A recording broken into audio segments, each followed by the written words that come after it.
And I think that's what is different with the Word of God. There's only one way, there's only one truth. The world has shied away from going down the straight and narrow path. Right. And people go more based on their truth or the way they think things should be. And we've just kind of strayed away from going down the straight path, the one way, the one truth, Jesus Christ. So I just think that his people have to be so well versed in his word, and not just in his word, but practicing it, living it, being it, so that others can see and emulate it as well. I also think it's probably a feeling of comfortability. I don't think anybody wants to feel uncomfortable or be taken out of their comfort zone, and how comfortable it is to do whatever you want, whenever you want, without having to follow any type of values, any type of morals. And that's something that Jesus is teaching us here, is to be the salt to prevent that decay of his values, because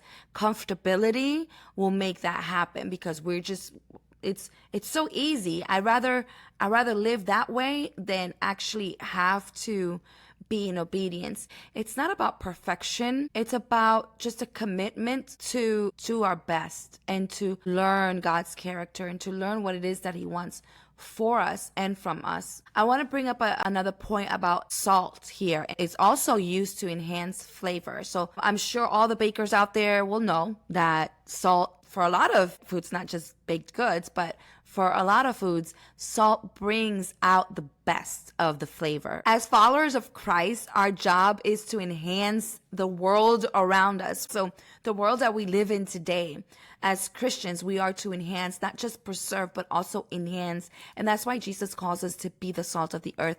When we live out God's love and truth, we bring out the best in people, and we bring out the best in situations. We bring out the best in our communities as well. I personally know quite a few people that when I think of being the salt of the earth, they come to mind, and one of them is my husband's mentor from church. His name is Pastor Bloom. This man took my husband under his wing when my husband was battling with confusion about religion, about God, about who Jesus is and what he did for us. And kind of like what a lot of people battle today is that everybody think that there's many ways to get to the Father, when Jesus says clearly that he is the way, the truth, and the light. And no one goes to the Father except through Jesus. And a lot of people battle with that idea. And he was one of them for quite some time. But he started going to church with me. Pastor Bloom became not just his mentor, but also his friend. And he would take him out to breakfast, and he would take the time to just sit and talk to him.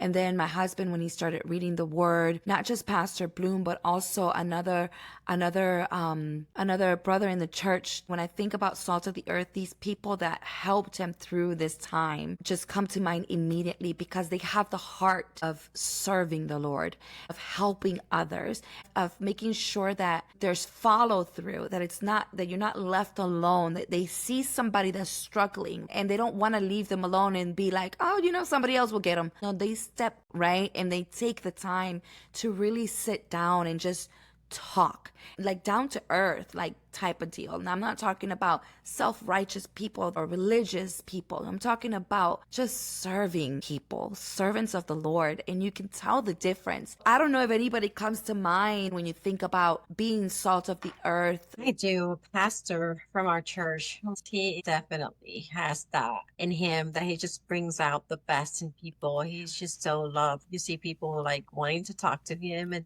what he like talks and he tries to remember everyone's name. Yeah. And every time he talks to you, it's just so positive. It's so like you leave every conversation with him like amazed, the way he speaks to people and the way he treats everyone. So that takes me back to Colossians 4:6, and it says, let your speech always be with grace, as though seasoned with salt, so that you will know how you should respond to each person. And so again, that kind of like reminds me of Pastor, like and his speech is always with so much love, and he does correction. Like, Yeah. so he gets in the pulpit and he would say, hey, this is what I expect. This is, we should handle God's business. And he does it in such a loving way that you're like, okay, sure, like we understand, we're willing, Right. to accept that from him because of how he is, his church. You got to know how to talk to people in a loving and caring way.